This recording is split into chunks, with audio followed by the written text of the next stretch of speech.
Cordiales saludos. Esta mañana tengo el privilegio de contar con la compañía gratísima del señor economista Eduardo Valencia, un destacado profesional en el área económica que ha tenido una importante carrera no solamente a nivel de la academia como profesor de distintas universidades tanto en el Ecuador como en el exterior, sino también ha tenido altas ubicaciones en el Estado manejando la Corporación Financiera Nacional, y entiendo, Eduardo, que también estuviste en el Banco Central del Ecuador. Más allá de la pirotecnia de la política, más allá de los llamados al diálogo, más allá de las propuestas que para mí todavía siguen siendo cosméticas que hace el presidente Moreno para encontrar caminos que habiliten la posibilidad de sentirnos en democracia, no podemos dejar de topar un tema medular que tiene que ver con la situación real de la economía ecuatoriana, que desde mi punto de vista en los famosos 10 años ganados, entre comillas, de la Revolución Ciudadana, han dejado devastado al Ecuador. Luego de haber gastado más de 300.000 millones sin fiscalización, sin auditoría, luego de tener una deuda pública entre externa e interna que varios entendidos en la materia dicen que bordea los 50.000 o 60.000 millones, luego en definitiva de no tener cuentas claras, creo yo que el país está dentro de una situación delicada. Bienvenido, Eduardo. Quiero que nos comentes en la forma clara, didáctica y con la frontalidad que te caracteriza, ¿cuál es tu perspectiva, cuál es tu visión primero de cómo ocurrieron estos 10 años de la década ganada, vuelvo a poner comillas, y cuál es la realidad de la economía del Ecuador? Muchas gracias, estimado Patricio. Para mí es un privilegio el estar aquí en tu programa tan importante que cada vez adquiere más relevancia para tratar temas que son vitales para el país y que no todos los medios de comunicación pueden hacerlo con la solvencia y con la entereza con que tú lo haces. Así que para mí es un gusto muy especial. Muy amable, Eduardo. Bueno, la pregunta, como es obvio, es bastante compleja porque habría que mirarla desde distintos ángulos. En esta ocasión la vamos a observar desde el punto de vista puramente económico al inicio, pero como tú muy bien sabes, la economía no está alejada del tema de la política. La economía nació como una ciencia política, como una economía política, como una ciencia ética, y por tanto la economía, la política y la ética están siempre juntas y vamos a abordar esas diferentes aristas sobre este asunto. Yo, en las distintas presentaciones que he hecho a lo largo de los últimos años, siempre he mirado absorto cómo quien lideró un proceso que ha durado 10 años en el gobierno habla de que se ha producido una revolución en este país. Si alguna cosa es completamente alejada de la realidad, que no se ajusta ni a la definición intrínseca de lo que significa la palabra revolución, que aquí no ha habido ninguna revolución, yo no conozco cuáles habrán sido los próceres, yo no conozco cuál habrá sido la doctrina que llevó y sus resultados. Tú has dicho muy bien que este es un periodo prolongado en donde la gestión se la ha hecho absolutamente de forma autoritaria, sin rendir cuentas a nadie, sin juicios, sin que se sepa la verdad, porque la verdad ha sido alterada, las cifras económicas han sido alteradas, se ha engañado, y lo digo con entereza y lo he dicho muchas veces con pruebas, cómo se han alterado las cifras y cómo se ha alterado la verdad. Y finalmente, para desvirtuar que aquí se haya producido una revolución, esta es una gestión en la que yo añado, tampoco ha habido buenos resultados. Cuando el gobierno exhibe los supuestos buenos resultados de su gestión, todos sabemos que en primer lugar pone las carreteras, al punto de que se ha convertido en casi un lugar común en el que todo el mundo diga, sí, los señores han robado, los señores pero han hecho carreteras. y no hay nada más alejado de la verdad, primero porque las carreteras no son nuevas, no es difícil darse cuenta que las diferentes troncales de la costa de la Sierra del Oriente ya estaban diseñadas, ya estaban trazadas, ya estaban en circulación y todas estaban ya pavimentadas.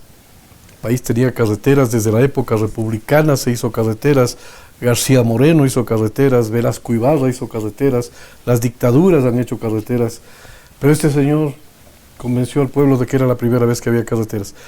Pero la parte... Dispénsame, Eduardo, la adulteración de instrumentos públicos, hablemos de la falsificación de las cifras, constituye delito. Claro. Y recordemos que en democracias un poco más maduras como la brasilera, eso le costó el puesto a Dilma Rousseff. El maquillar, el alterar las cifras. Tú con propiedad anotas que aquí no existen cifras confiables. ¿Cómo es esto? Absolutamente. A Dilma Rousseff le acusaron y le interpelaron, porque ahí funcionó el Congreso, funcionó la justicia, porque había una disposición constitucional en la cual se prohibía que el Estado, el gobierno central, el Ejecutivo, pueda utilizar fondos de las entidades financieras públicas que normalmente no forman parte propiamente del Estado central, son aledañas a él, y había una prohibición constitucional que no podían utilizar recursos de las financieras públicas. Me estoy de alguna manera acordando de lo que aquí ha ocurrido con la metida de mano en el IES y en el propio Banco Central del Ecuador. Pero aquí estamos hablando de legalidad. Allí había una prohibición legal, como aquí también hay prohibiciones. Claro. Pero allá la señora en un momento determinado, el exceso de gasto público, que es connatural a los socialismos. Los socialismos es una franquicia, ¿no? Sí, llegan, ven que ha habido recursos, que el petróleo ha acumulado tanto, que el país tiene ahorros, vienen, se gastan todo, se hacen populares, distribuyen, malgastan, se farrean esa plata, después les hace falta dinero y lo que hacen es recurrir a las financieras públicas, en el caso de Dilma Rousseff y aquí a todas las entidades descentralizadas y a otras de que no tienen ningún derecho, como por ejemplo a los profesores y sectores como privados en ese sentido. Dicho sea de paso, el Instituto de Seguridad Social siempre fue una entidad privada de derecho público. ¿Cómo no?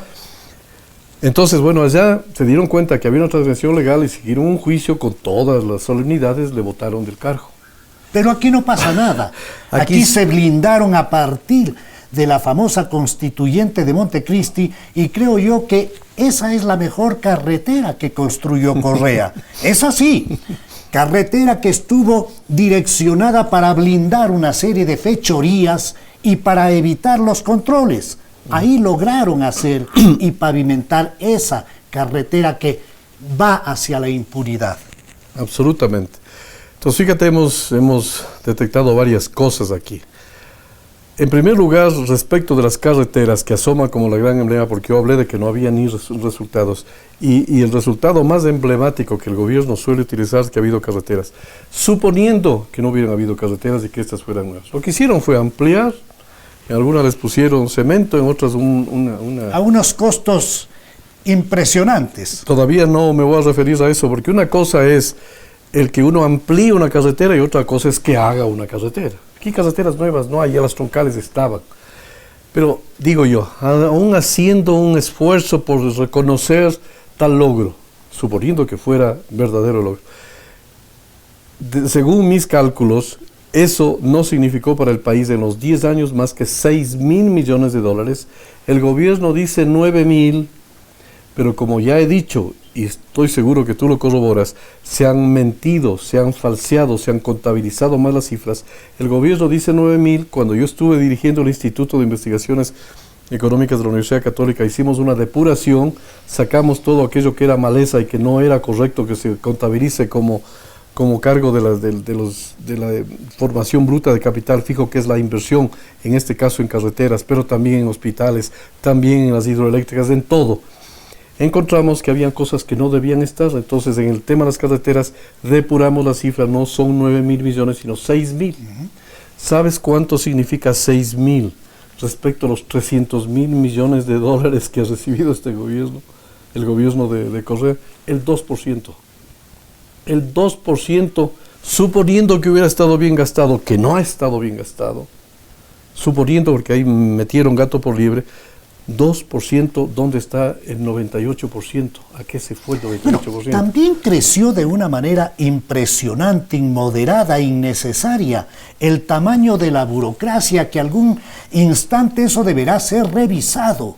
Creció el aparataje de gasto a tal nivel que se dieron unos lujos impresionantes, vino la oleada de buen precio del petróleo y nos sentimos los nuevos ricos.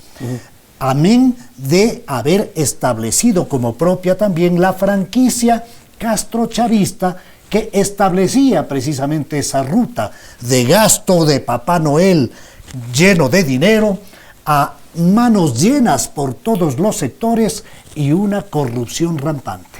Exactamente. Para poner en orden desde el punto de vista económico para que la gente nos entienda, de esos 300.000 millones de dólares, solamente el 20% fue realmente inversión que pudiera ser aceptable. Inversión en carreteras, el 2%, en hospitales, en escuelas del milenio, en hidroeléctricas, en fin, lo que es propiamente inversión. ¿Y el resto? Ya depurado, el gobierno dice que es del 33%, nosotros le rebajamos al 20%, es decir, el 20% inversión y el 80% gastos corrientes, que es a lo que tú te refieres. Eso es una infamia. Eso es una infamia. Para comparar, ¿hay algún caso diferente a este? Sí, por ejemplo, el municipio de Guayaquil. El municipio de Guayaquil exhibe sus cifras con toda precisión. En el municipio de Guayaquil, el 80% es de inversión y el 20% es gasto corriente. Cifras mucho mejores que las del municipio de Quito, dicho sea de paso. Ejercido funciones públicas, sabemos que eso nos honra cuando lo manejamos sabiendo que era teniéndoselo más que si fuera plata propia. A propósito de funciones públicas, el señor economista Valencia, precisamente al inicio de la administración Correa, tuvo a cargo la Corporación Financiera Nacional, donde estuvo poquísimo tiempo. Y creo que es menester que la gente conozca por qué estuvo tan poco tiempo y por qué renunció a tan alto cargo. Bueno, ese es un episodio que ya sale de los cánones de la economía, sale de los cánones del manejo honrado, sale de los cánones de lo que debe ser la eficiencia, que es lo que he dicho. Dispénsame, Eduardo, solamente un paréntesis para recalcar en esto. Hay mucha gente que hasta podría creer que como el economista Valencia salió de un alto cargo, tal vez, molesto por eso, se convierte en un elemento que se opone a las líneas de acción de un gobierno, cuando la realidad histórica es que el economista Valencia le puso la renuncia, porque no estuvo de acuerdo con aspectos éticos, y de eso quiero que se aclare. Gracias, Patricio, por darme la oportunidad. En efecto, yo fui el primer alto funcionario que renunció a su cargo porque vi lamentablemente manejos reprochables, antiéticos, que al país le han costado y le seguirán costando muchos centenares o miles de millones de dólares. Cuando yo ingresé al gobierno como presidente de la Corporación Financiera Nacional, hice una investigación como corresponde. Cuando tú te haces cargo de una institución cualquiera, una empresa pública, privada, lo primero que uno hace es llamar a su subalterno y decir, a ver, ¿cómo recibo esta institución? Un informe del área tal, un informe del área tal. ¿De qué me estoy haciendo cargo? Exactamente. Eso fue la cosa más elemental. No era la primera vez que ejercía funciones públicas y antes había estado de gerente del Banco Central y del Banco Ecuatoriano de Desarrollo, en donde hice exactamente lo mismo. Al enterarme de cómo estaban las cosas y tener un informe me entero que la corporación en el feriado bancario del año 99-2000, en el gobierno de Yamil Maguad, había sido saqueada, esa palabra la he usado profusamente. Literalmente saqueada. Literalmente saqueada. Se llevaron en peso, en contante y sonante, 1.178 millones de dólares del patrimonio de la corporación. Como que nada. Como que no fuera nada. Y lo curioso de todo es que yo estuve en el año 2007, esto se había producido en 1999, más o menos 7, 8 años, y el país no supo de esto. Fue parte del feriado bancario. El feriado bancario se supo el saqueo del Banco Central, pero no se supo del saqueo de la Corporación Financiera Nacional. Y curiosamente, el gobernante le pide al economista Valencia integre y forme parte de una comisión que iba a investigar este y otros temas. Y al parecer, cuando se presenta en definitiva el producto de esa investigación no fue del agrado de quien para mí fue un dictador. No, pero no te quepa ni la menor duda de eso. Al recibir la información en donde constaban los nombres de los autores, cómplices y encubridores y beneficiarios de este saqueo, le presento al presidente los hechos y los nombres. Y al presentarle al presidente caí en desgracia. ¿Y es verdad que el presidente te pidió que también esté en esta comisión el afamado primo que nos regresa de una boda en Miami, Delgado? Claro. Yo le presento con los nombres en donde ya había constancia en el informe de los técnicos de la corporación de que era Pedro Delgado el que había propuesto en el directorio de la corporación el que se apruebe ese uso de los certificados de depósito reprogramado, que para que la gente entienda, los certificados de depósito reprogramado eran unos papeles que fueron creados en el gobierno de Mahuad para facilitar las transacciones de aquellos que fueron congelados sus recursos y tenían que pagar las creencias con la misma banca. Pero fueron declarados inconstitucionales, nulos y retirados de circulación, precisamente porque había ido contra la Constitución, las leyes, decretado por el Tribunal Constitucional, la máxima instancia constitucional, declarados nulos sin validez, es decir, transacciones nulas. ¿Qué es lo que había que hacer?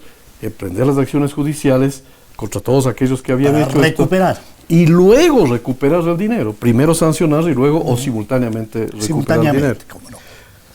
En el informe estaban los nombres de Pedro Delgado. Yo que iba a saber que esto era al primer mes de haber entrado yo. Le presento el informe inmediatamente al primer mes.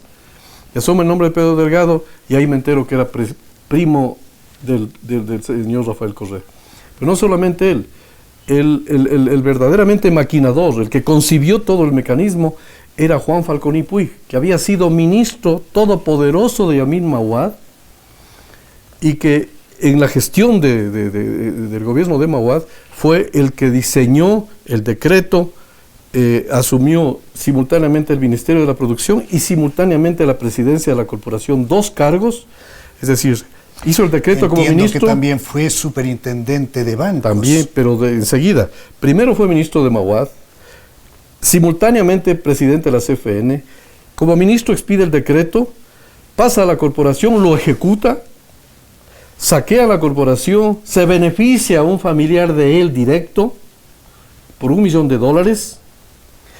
y abren un mecanismo y permiten el saqueo de 1.178 millones, que no es poca cosa. Hoy, a valor presente, traído ya con el tiempo, en todos estos años eso valdría $3.500 millones.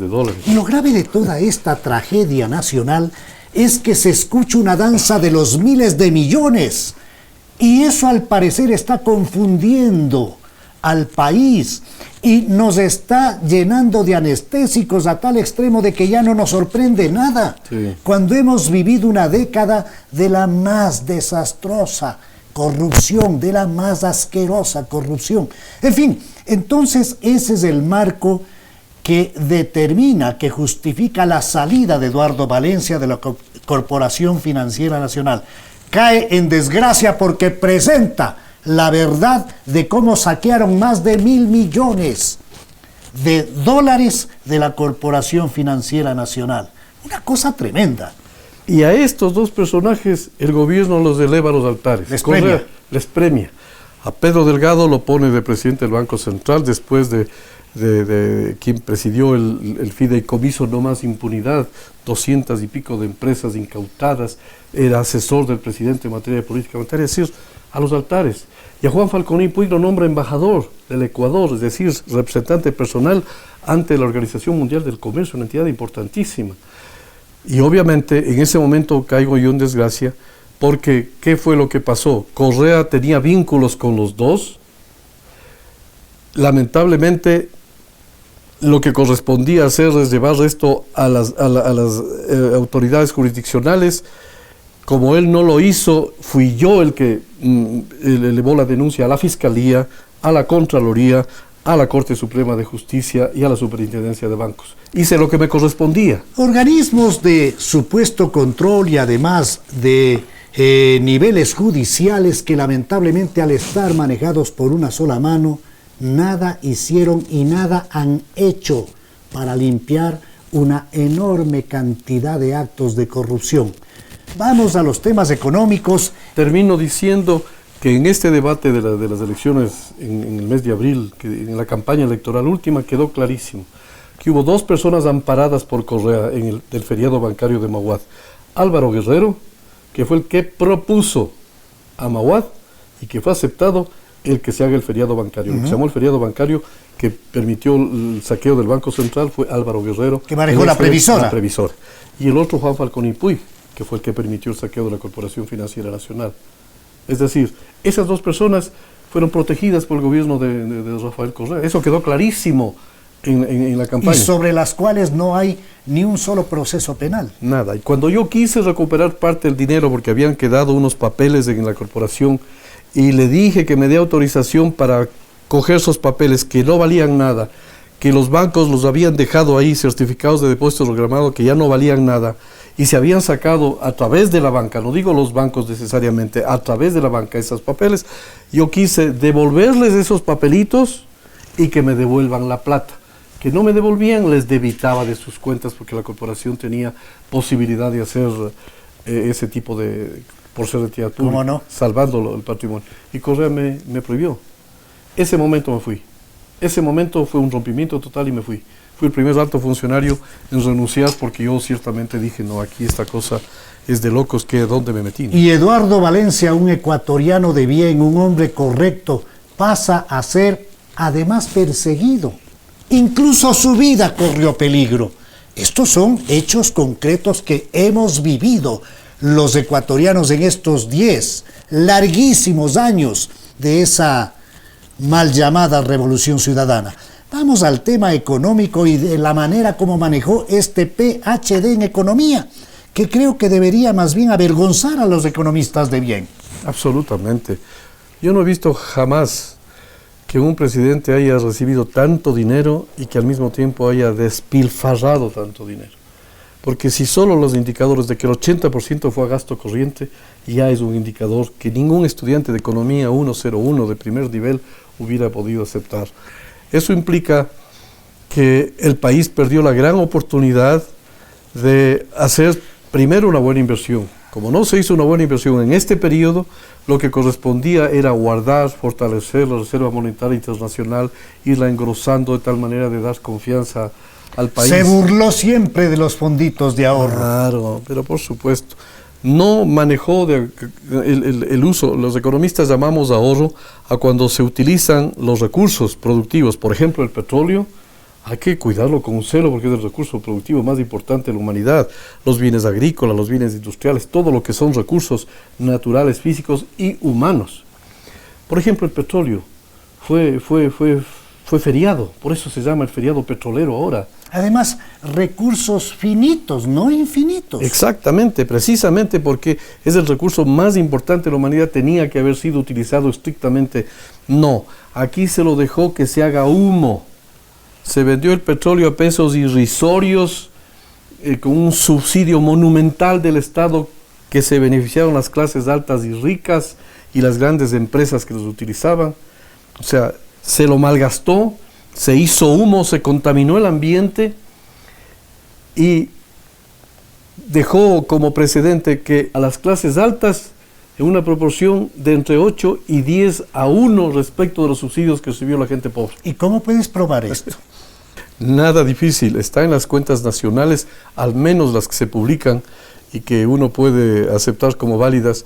40.000 millones es todo lo que significó el subsidio a la importación de derivados, 40.000 millones de dólares en 10 años, y la suma total del subsidio al bono de desarrollo humano, a la vivienda que se da a la gente pobre, 5.000.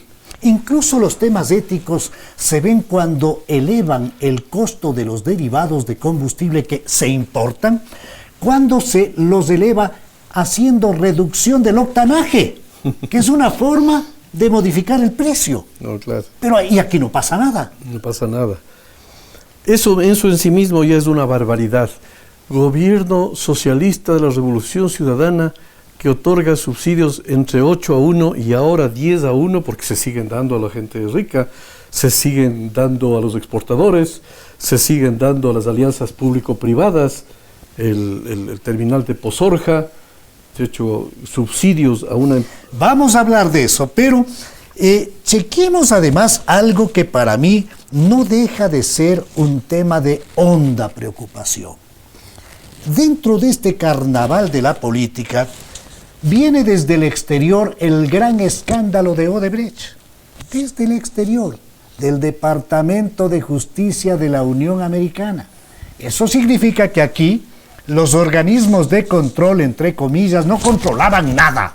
Estaban diseñados para no controlar nada y para aupar la corrupción. Vienen estas informaciones y se da la categoría de lo más escandaloso, de lo más bochornoso, que sin duda es. Sin embargo, me parece que es una porción pequeñísima respecto de la enorme cantidad de corrupción que rodea a los 10 años del Correato.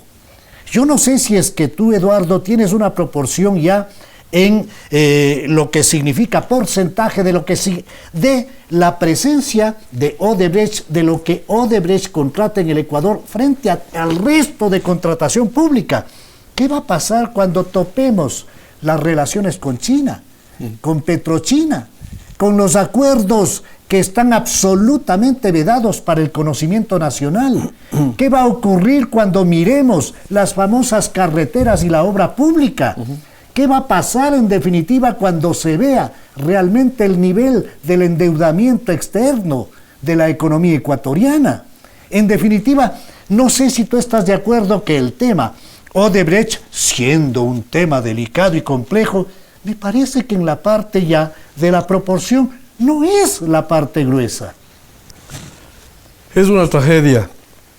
Yo siempre, por formación personal, por manera de ser, siempre elaboro mis criterios a partir de la técnica económica, porque la técnica económica es eso, una ciencia que permite uno evaluar, se ahorró, no se ahorró, se malgastó, no se malgastó, hubo eficiencia, no hubo eficiencia. Todo eso son parte de la terminología técnica. A partir del conocimiento de los conceptos. Exacto. Viene la organización ya de las cifras. Exactamente. Entonces, la primera cosa, para que te des cuenta, siguiendo tu hilo de pensamiento, yo lo pongo un poquito más técnico, lo mismo, pero dicho más técnicamente. Gracias, Eduardo. ¿Cómo es posible que el Ecuador, habiendo recibido los recursos más altos de su historia, probadamente, los haya despilfarrado de esa manera? ¿Cómo es posible que habiendo tenido todo eso no se haya ahorrado? ¿Cómo es posible que se haya despilfarrado? ¿Cómo es posible que, teniendo los recursos más altos de la historia, las carreteras, las hidroeléctricas, las refinerías, inclusive parte de la obra educativa y de salud, no se haya hecho con los propios recursos que la naturaleza les regaló al país y que los administró espantosamente mal Correa? Porque si se hubiera utilizado, ya tuvimos esa riqueza, entonces esa riqueza debió haber sido gastada en carreteras. Eso mismo.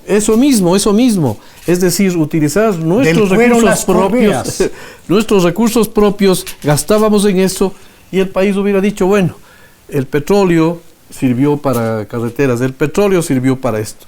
Pagamos impuestos, los impuestos sirvió para esto. No me vas a decir que se contrató deuda carísima para eso. Para eso, si toda la obra pública es hecha con deuda. Esto es gravísimo. Ecuatorianos, el economista nos está afirmando con absoluta claridad que gran parte de la famosa obra pública que dicen estos señores que ha transformado al Ecuador, porque antes de eso teníamos solamente asnos en las carreteras de piedra. Qué cosa curiosa, no había nada en el Ecuador.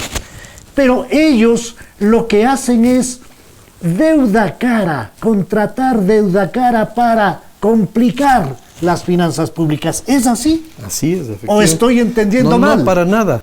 Yo mencionaba hace un rato que solamente el 20% de los 300.000 millones de dólares fue para inversión, es decir, 60.000 millones de dólares. ¿Cuánto es el equivalente a la deuda externa en este instante, dicho por todos los economistas del país? 60.000 millones de dólares. 60.000 millones de dólares financiaron la obra pública con deuda externa. Es decir, para mí, la gran corrupción del gobierno de Correa es la contratación de la deuda, con dos fuentes fundamentales, los chinos y los brasileños. Odebrecht por un lado y las grandes empresas Petrochina y todas las demás. todo se hizo con deuda. ¿Cómo así? ¿Y por qué no se utilizó la plata que era nuestra? Que era barata porque venía de los impuestos, no había costo y prefirieron pagar tasas onerosas de usura, 10,5%, embargado el petróleo hasta el año 2026, según analistas, todo en la forma más ineficiente, más absurda, más demencial que uno pueda pensar. Si uno retrotrae el tema económico a lo más sencillo, a lo más elemental que son las finanzas de un hogar, se va a notar como algo ilógico y hasta torpe.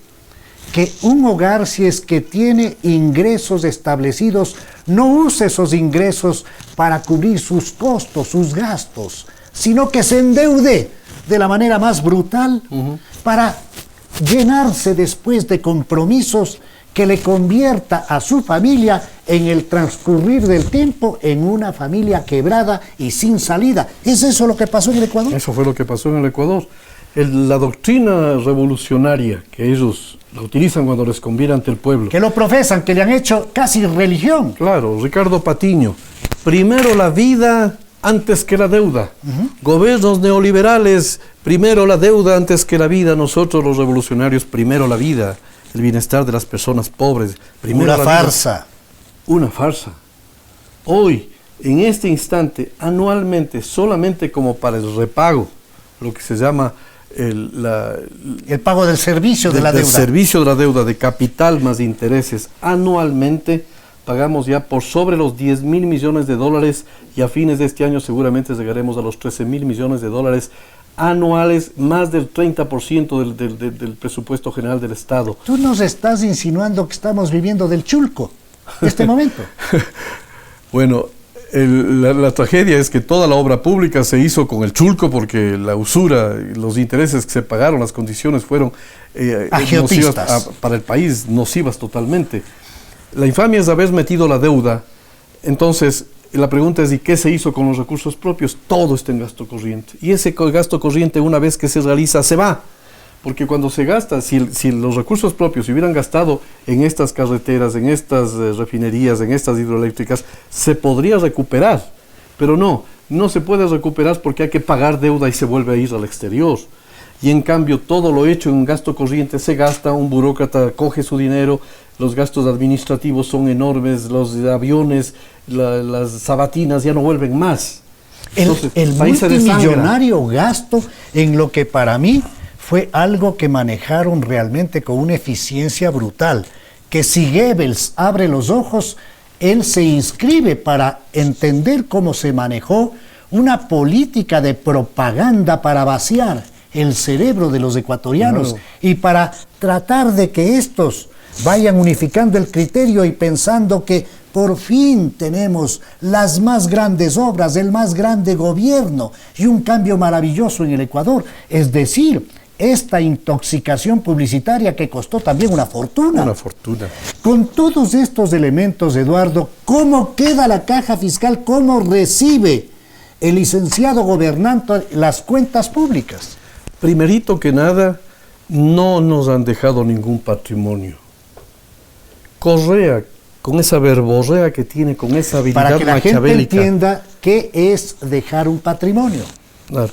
El patrimonio, en términos sencillos, a quienes me escuchan, es cuando un padre de familia, con su esfuerzo, les logra construir, si son 2 hijos, una casita con 2 pisos, y a cada uno un piso. Saneada, sin deuda. Ese es el patrimonio de esa familia. Con su trabajo, con su ahorro, pagó la construcción de esos 2 departamentitos y a sus 2 hijos les deja un patrimonio. Es cuando no se deja problemas. Claro, no se deja deudas. Pero si el padre de familia dice, vean hijitos, yo ya les he financiado sus viajes al exterior. Correa pasó viajando más de un año entero de los 10, más de 365 días. Eso es comprobable. Comprobado. Ya. No solo que permitieron los viajes de los congresistas, del despilfarro, los malos negocios, en fin, sino que además fueron ineficientes. Porque si es que, por ejemplo, la refinería hubiera sido construida con nuestro dinero, bueno, hicimos mal, pero ahí está la plata. No, la refinería está ahí, se ha gastado ineficientemente, ha habido corrupción y todavía tenemos que pagar eso, lo cual es el peor de los mundos. Cualquiera que me escucha puede decir, este señor le tiene inquina al señor Rafael Correa. No, yo lo que le tengo inquina es a la corrupción, le tengo inquina a la ineficiencia, le tengo inquina a la mentira, le tengo inquina a los que hacen pasar por economistas y han hecho todo lo peor que se pudo haber hecho en el mundo de la economía. Entonces, cuando digo, no, estaba elaborando lo del patrimonio. Si es que el padre de familia les dice a los hijos, vean, yo les he permitido que malgasten la plata, pero por lo menos les he dejado 2 departamentitos. Y los hijos, muchas gracias papá, me has dejado por escritura pública. Se muere el papá o se va a Bélgica. ¡Oh, sorpresa! Y resulta que van a ver, y la escritura estaba que las casas estaban hipotecadas. Y no solo eso, sino que deben mucho más del costo de las casas. No, a Bélgica, ¿quién tiene que pagar el valor de las casas? Los hijos, el pueblo. Y en consecuencia van a ver que no había patrimonio, nos dejó una deuda. Nos dejó una deuda y no hay ningún patrimonio que nos haya dejado. Pero en el símil yo no creo que esté muerto. Yo creo que está de parranda y con el dinero de los ecuatorianos y con la seguridad que él mismo firmó un decreto ejecutivo de mucha gente porque tiene miedo de caminar como camina el economista Eduardo Valencia y la gente de bien por las calles. Yo creo que está monitoreando. Yo tengo la certeza de que el famoso CAL no va a dar paso pues al juicio político contra el señor Vidrio, porque quebrado el vidrio se cae la estantería y vendrá con todo el peso a establecer el grado de rampante corrupción en el que hemos vivido. Pero la consulta que le hacía al economista, al experto, es cómo quedó la caja fiscal y qué hacer luego para buscar realmente encarar esta situación que me parece que pasa por la necesidad de poner claramente frente al país, con transparencia, con honradez, con valentía, así recibo la caja fiscal, que no ha pasado todavía. No ha pasado todavía. Ha habido símbolos, ha habido actos de buena fe, de caballerosidad, de sensibilidad, cosméticos efectivamente, pero de fondo todavía no hay nada. La caja fiscal está en soletas porque el gobierno hereda, en primer lugar, un déficit para el año presente por tercer año consecutivo, un déficit que en este año va a superar el 7-8% del Producto Interno Bruto, los más altos de la historia. ¿Tanto? Absolutamente. ¿Nunca antes superado? En mi opinión, no, de lo que yo recuerdo al menos no creo. Elevadísimo, de los peores en la historia en todo caso. Vamos a entrar al tercer año de recesión o estancamiento. Porque el Banco Central, cuando ya ve que va a haber un indicador negativo del menos 1%, enseguida hacen los malabares y le ponen 0,1 positivo, que es igual estancamiento, porque 0,1 o menos 0,1 es estancamiento. Eso es un delito de falsificación ideológica. Yo lo he dicho, el ex ministro Rivera, y yo lo he imputado a él cuando estaba en funciones, de que en el caso personal yo comprobé que en la formación bruta de capital fijo, lo que se llama inversión pública, él había incorporado cosas que no son inversión. ¿Cómo va a ser inversión los gastos en sabatinas, según lo dijo Mauricio Pozo alguna vez? ¿Cómo va a ser inversión la amortización de la deuda? Es decir, yo me compro una casa, tengo un activo, tengo un pasivo de 100, activo y pasivo de 100, e incorporo como activo el pasivo, le sumo 100 más 100 y tengo 200. Porque la amortización de la deuda está incorporada como formación bruta de capital fijo. ¿Cómo puede ser inversión el pago de asesores? Miles de asesores en todas las empresas públicas y les pagan como gasto corriente, pero lo imputan como parte del proyecto, como formación bruta de capital fijo. Yo le quiero plantear al ciudadano, al economista, al hombre de bien, Eduardo Valencia, algo que tal vez el país reclama. Yo creo que es un deber de hombres como tú, con tu formación, hacer cabeza de una comisión del más alto nivel de economistas para que haga una transparentación de la realidad o una aproximación de esto y para que le informe al país el estado real de lo que ha heredado el gobernante actual, que de paso también formó parte del gobierno anterior, pues es parte del mismo equipo. De tal manera que esta situación creo que deberá quedar muy clara. Así como hay una comisión ciudadana anticorrupción, debe existir una comisión ciudadana de finanzas públicas que haga un seguimiento de lo que significa el manejo de las finanzas y de lo que debe ser el buen cuidado, el celoso cuidado de las finanzas públicas. Ojalá eso fuera posible. Yo, por lo menos, de lo que veo, de lo visto hasta ahora en este mes y algo más de gobierno, de todo lo que vi en los días anteriores, no les conviene, no aceptarían nunca una comisión de la verdad independiente, ciudadana. Independiente no les conviene. Eso está claro que no, pero hay que hacerla. Claro, si es que es por parte de la iniciativa ciudadana podría ser, pero ahí te topas con el problema de que todo está vedado, toda la información pública ha sido pero hay algunos elementos que se los puede inferir, manejar.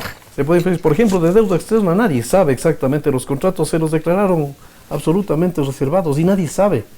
Nadie sabe cómo calculan el Producto Interno Bruto. Nadie sabe cómo calculan las inversiones públicas, 3 cuentas nacionales fundamentales. ¿Será verdad lo que dice el presidente Moreno de que ha habido demasiada ligereza en el manejo de las cuentas públicas? ¿Qué quiso decir? ¿Malgastaron o mal registraron? ¿Taparon, falsearon, engañaron? ¿Qué es lo que quiso decir? Yo creo que el presidente Moreno tiene el inexcusable deber con el país de transparentar las cifras fiscales y de pedir la renuncia de Glass, porque solamente con eso se va a ver que estamos con una persona que está dispuesto realmente a hacer la famosa cirugía mayor con respecto al tema de la corrupción, porque si no vamos a quedar en temas cosméticos. Y además me preocupa, Eduardo, que el actual ministro que formó parte de la casona universitaria de la que tú también formaste durante mucho tiempo parte, me refiero a la Universidad Católica, viene con una novedad y nos habla de una propuesta para apalearle más todavía al IES y para dar más apoyo a los sectores que ha dado apoyo a esta mal llamada revolución ciudadana. Nos habla de temas que han sido, él dice, inéditos, pero no sé hasta qué punto esto pueda adecuarse a lo que necesita este momento una economía que está realmente en terapia intensiva. Es una tragedia eso, porque el otro día leía en las redes sociales, aludiendo a lo que el presidente dijo, que no ha habido tal mesa servida porque ha habido un manejo alegre de las cuentas nacionales. En las redes sociales decía, si no ha habido tal mesa servida, ¿cómo les deja a los saloneros y a los cocineros? Por supuesto, están los mismos. Absolutamente. Sin corbata de lazo, pero le veo a Rivera. Increíble. Por ejemplo, están proponiendo una cosa insólita, una cosa que ya se necesita tener mucha buena voluntad para no calificarla ya muy despectivamente. Están hablando de que van a adoptar una devaluación fiscal. ¿Qué es esto de una devaluación fiscal? Reducir ingresos al IES, por ejemplo. ¿Por qué el IES? ¿Qué cara de Chucky le vieron al IES todos los gobiernos, sobre todo los últimos? Es una entidad que goza de liquidez a pesar de que se le ha apaleado brutalmente, a pesar de que el jubilado busca atención y le dicen sí señor, para después de 8 meses le dice hasta eso señorita voy a estar seguramente ya con una cruz sobre mí. Sin embargo, de eso siguen mirando ese tipo de soluciones. Eso no es, mi querido Patricio, ¿verdad? Que el IES es una entidad de derecho privado, ¿sí?, con finalidad social y pública. ¿Cómo no? Y por tanto, ¿cómo así le meten mano el gobierno de Correa y ahora le piensan volver a meter mano al gobierno actual? Es un tema que va más allá del abuso.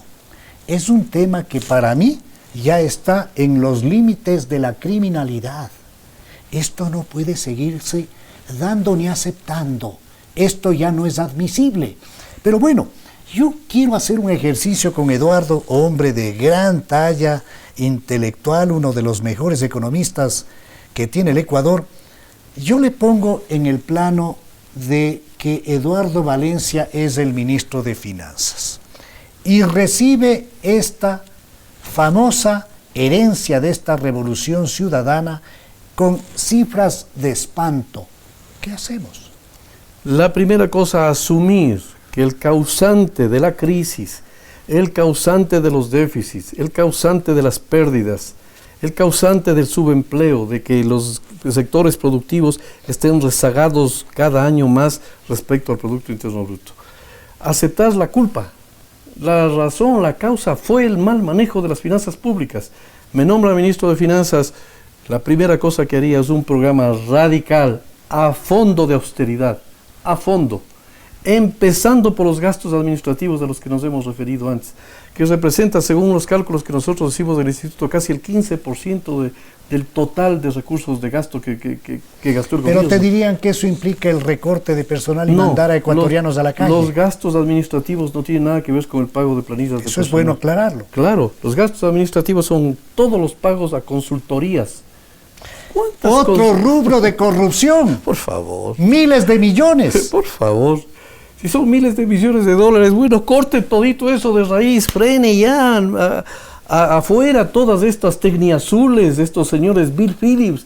¿Sabes cuánto cobraba solo en las dos refinerías, en la del Pacífico y en la de Esmeraldas, la empresa Tecniazul? 340 millones de dólares. Consultoría. Consultoría. Impresionante. O sea, en este caso era para hacer la, ¿cómo se llama? La fiscalización. Pero era el contrato, fíjate, tú que eres el abogado, ¿cuántos abogados saben de esto? El contrato que se firmó para la refinería, ¿qué tiene que ver Glass en esa firma de ese contrato? Él era miembro del directorio de Petroecuador. Se firma el contrato para que hagan fiscalización y gerenciamiento. Tremendo. ¿Qué es esto? Hacemos notar además que al Contralor General del Estado, una cosa realmente de escándalo internacional, a quien tiene que cuidar el buen manejo y el buen uso de los fondos públicos, esta asamblea correísta le acaba de declarar culpable por, dicen ellos, no haber cumplido sus tareas, no por corrupción, por no haber cumplido sus tareas. ¿Qué diremos de Glass? ¿Qué diremos de quién ha sido el eje y quién está por todos los costados indiciado de ser el elemento fundamental en toda esta práctica que realmente al país le repugna? Como uno trata de hacer las cosas no personales, sino de ir a lo que es la técnica mismo financiera en este caso, yo públicamente le he increpado a Jorge Glass y a Rafael Correa, y está publicado en los medios, de que la manera como se gastó dinero, por ejemplo, este pago de 340 millones a una empresa que gerencia y fiscaliza juez y parte, que esos son actos de ineficiencia, y que por actos de ineficiencia dolosa, el país ha perdido mucho y que por ineficientes deberían ser indiciados, enjuiciados y sancionados. Dicen que no hay pruebas. Oí que Jorge Glass en una entrevista dice, y que me digan a mí en qué parte de la ley está que yo tenía que controlar las decisiones que tomaba. No, él solamente habla de que él es el responsable de las maravillosas hidroeléctricas, de esa extraordinaria refinería del Pacífico que está funcionando y que exporta ahora derivados al mundo. Esto es una burla, un terreno cuyo arreglo, cuyo terraplén costó más de 1.200 millones. De eso dice ser el responsable de la transformación maravillosa del Ecuador, pero no es responsable del mal uso de los fondos públicos y además de la rampante y asquerosa corrupción. Claro, porque son dos cosas distintas. La ineficiencia, las malversaciones, como se llama. Que también es corrupción. Claro, pero la corrupción es ya para beneficio propio o de mis agnados o de mis tíos. Porque gente ineficiente en el país ha habido y mucho. Pero curiosamente, no en los volúmenes que ha habido. Aquí hay un señor de apellido Rivera, Ricardo Rivera es su nombre, que siendo tío ha estado recibiendo mucho dinero porque la compañía ha sido una compañía de idiotas. Le daban al señor dinero solamente porque tenía un familiar en la vicepresidencia, pero nada más. ¿Eso quién lo cree? Es una cosa ridícula. Tú y yo trabajamos en el gobierno del doctor Rodrigo Borja. ¿Qué habría hecho el doctor Rodrigo Borja si se hubiera enterado de que con viáticos, fíjate lo pequeñito que vas a decir, con viáticos yo le hubiera llevado a mi esposa a una negociación con el Fondo Monetario Imposible, Internacional? estabas fuera del esquema. Estaba fuera. Así es. Automáticamente y hay fuera. que reconocer que fue un gobierno escrupulosamente cuidadoso con el buen manejo de los fondos públicos, que son fondos de todos los ecuatorianos, producto del trabajo de los ecuatorianos. En eso el presidente Borja, sin lugar a dudas, fue muy celoso, muy cuidadoso. Yo nunca dejaré de darle suficientes gracias al doctor Borja y a Andrés Vallejo, que eran las personas que directamente tenían que ver conmigo. Jamás en la vida me dieron una orden de ninguna naturaleza que no fuera estrictamente la técnica y la ley. Jamás me pidieron un puesto para nadie, jamás en la vida hacer una cosa como las que estamos mencionando. Pero eso, el ejemplo que yo ponía de que si hubiera viajado a una reunión del fondo con mi esposa con fondos públicos, ese rato estaba fuera, como corresponde. El presidente tiene que controlar a sus ministros a sus directores, pero Eduardo, y hay una cadena de control. Nos estabas diciendo, y estábamos en el escenario hipotético, por cierto, porque tampoco estamos aquí haciendo ningún tipo de planteamiento ni de pedido de ningún cargo público, no se trata de eso, pero estamos en el escenario de que Eduardo Valencia es el ministro de Finanzas y nos ha dicho, primero, hay que recortar gastos corrientes que no sirven para nada. Absolutamente. ¿Qué más? Entonces, como primer aporte, eso pueden ser varios miles de millones de dólares en un periodo de 4 años. Muy bien, ser varios. Eso es lo primero. Entonces, el Estado restringe el gasto, suprime entidades que no sirven para nada, son 34 me parece, cuando en los Estados Unidos creo que son 15. Ejemplos. Esas, o sea, hay muchas, por ejemplo, en la parte económica hay 2 o 3 instituciones que hacen básicamente lo mismo. Hay un Ministerio de la Producción, otro de Comercio Exterior, otro de Comercio Interior. O sea, si se fusionaran esas, si hicieran una sola, en total quedarían 15, 16 instituciones como ha habido siempre. Se inventaron una serie de membretes para dar la justificación para entregar dinero a un poco de gente de la Alianza País. Mi idea es que ya una primera fuente de recursos para poder sacar adelante el país viene de la austeridad pública a partir de ahora. En segundo lugar, hay cualquier cantidad de plata dada en dación en pago en el Banco Central, deudores del Banco Central que no han pagado en 10 años, ya mencioné unos nombrecitos por ahí, que están ahí a creencias del Estado que no se han cobrado nada. Lo peor de todo es que fue denuncia de Pedro Delgado, del presidente, primo del presidente de la República, que dijo que esa plata no solo que no se ha cobrado, es decir, no se ha recaudado para el Estado y por eso más deuda. No solo que no se ha recaudado y no entran a las arcas públicas, sino que se han repartido, dijo él. ¡Qué tremendo! Pero desde su autoexilio dorado en Miami. Pues. Pero dio los datos y las cuadros estadísticos, dijo, averigüen quiénes se feriaron porque son gente cercana a Jorge Glass y a Rafael Correa. Directamente dijo así. Directamente lo dijo así. Y lo mismo en los deudores, averigüen si es que alguien ha pagado. Y lo que es más, se han sacado, han desaparecido cuentas por aquí, por allá. Es decir, habrá que entrar a averiguar todos los bienes de dación en pago, las acreencias y sobre todo todas las empresas públicas que se vendan porque no le pertenece al gobierno. Esa plata era para los perjudicados en la crisis bancaria, para que les entreguen a la pobre gente que Viene una tercera medida, la venta de entidades que no tienen por qué estar en manos del Estado. Absolutamente. Incluido banco. Incluido el banco, incluidos los canales de televisión.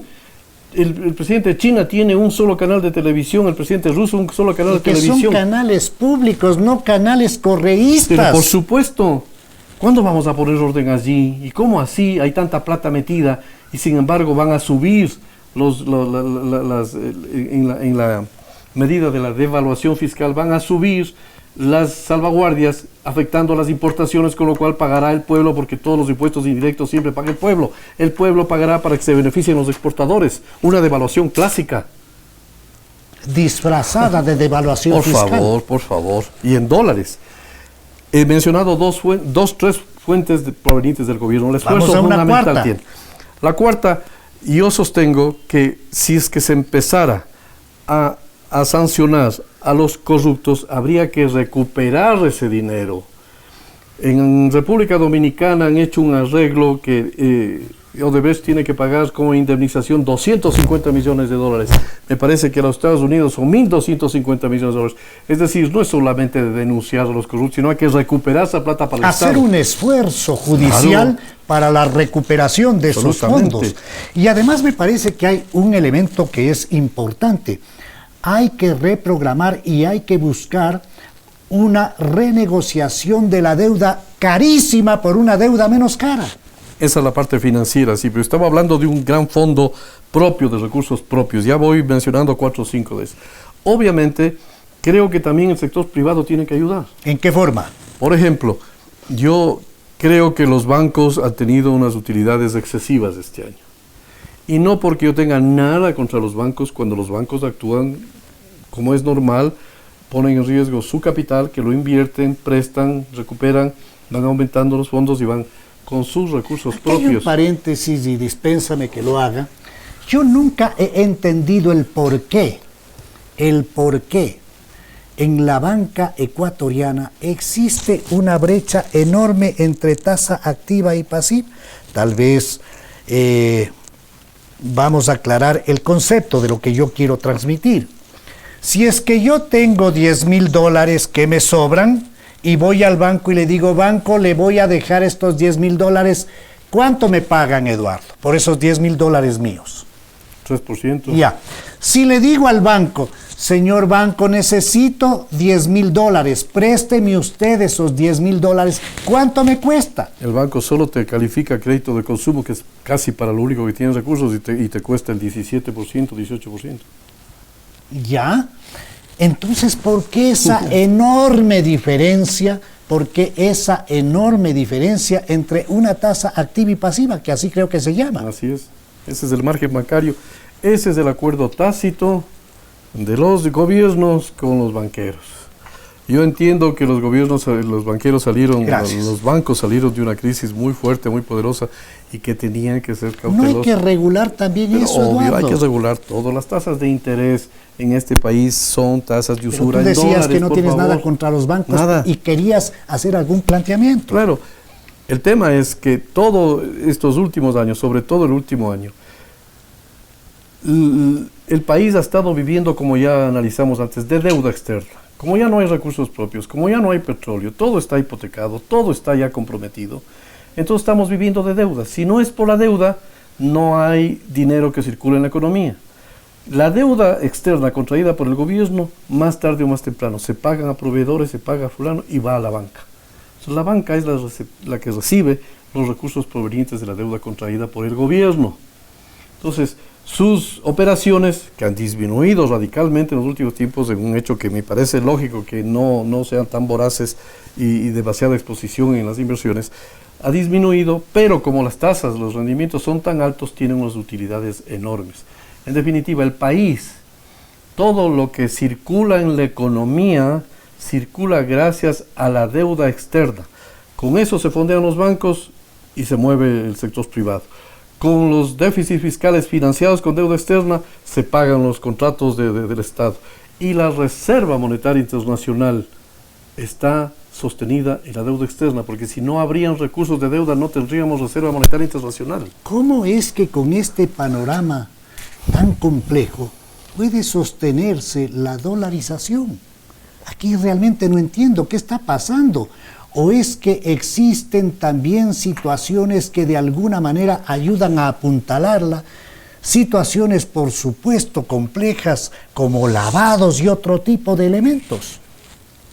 Es una tragedia. Este es el único país del mundo que tiene una reserva internacional negativa, porque contablemente asoma como creo que es el 4%. Pero ¿cómo se sostiene la dolarización así? No se sostiene si no es con deuda externa. Si no hay deuda externa, la dolarización cae. Estamos viviendo del chulco. Absolutamente. Bueno, ya analizaste algunos elementos que son muy prácticos si es que el economista Valencia sería ministro de Economía. ¿Qué más haría? Tal vez un pacto social y un acuerdo para buscar sistemas de disciplina colectiva que apuntalen la productividad en el Ecuador.